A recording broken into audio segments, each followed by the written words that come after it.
নদিয়া জেলার তেহাট্ট বিধানসভার অধীন দিগলকান্দি গ্রাম পঞ্চায়েতের অন্তর্গত গন্ধরাজপুর গ্রাম এবং রসিকপুর গ্রামে আজ ভারতীয় জনতা পার্টি জেতাতে বিজয় মিছিল করল তারা। এই মিছিলে যোগদান করেছিলেন গন্ধরাজপুর এবং রসিকপুরের হাজার হাজার মানুষ।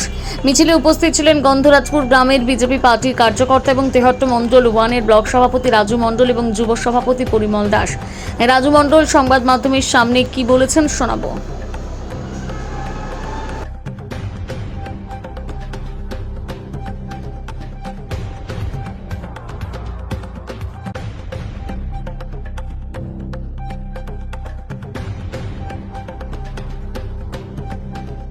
কটা মণ্ডলে এই বিজয় মিছিল হচ্ছে?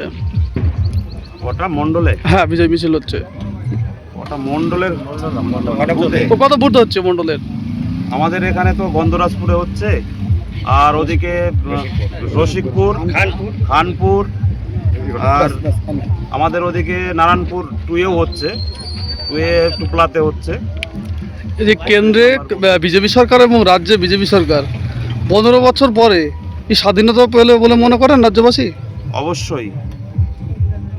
দীর্ঘ সিপিএনের 35 বছর এবং তৃণমূলের যে অপশাসন 15 বছরের, সেই অপশাসন থেকে আমাদের পশ্চিমবঙ্গের যে বাঙালি সনাতনীরা মুক্তি পেল।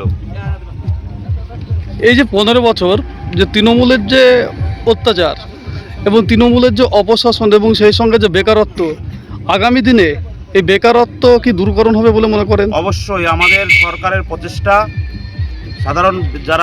সাধারণ পরিবারের বেকার ছেলেমেয়েরা, শিক্ষিত ছেলেমেয়েরা বসে আছে, তাদের জন্য কর্মসংস্থান, তাদের প্রায়োরিটিটা সবার আগে, এবং যত সব শূন্য পদ আছে সরকারি, সেই শূন্য পদে নিয়োগের জন্য দ্রুত প্রতিক্রিয়া কাজ চলছে, সেটাই নিয়োগ করা হবে। পশ্চিমবঙ্গ কি 15 বছরে একনায়কতন্ত্র চলেছে বলে মনে করেন? এখন কি গণতন্ত্র ফিরে আসলো বলে মনে করেন? অবশ্যই। প্রত্যেকটা মানুষ, সাধারণ যারা মানুষ, খেটে খাওয়া মানুষ, তাদের কাছে জিজ্ঞাসা করলেই পাওয়া যাবে যে দীর্ঘ যে শাসন চলেছে সেই শাসন থেকে মানুষ মুক্তি পেয়েছে। সরকারি যে প্রকল্প কেন্দ্র এবং রাজ্য কি সেই প্রকল্পগুলো সামিল হবেন? অবশ্যই অবশ্যই। আপনার পরিচয়?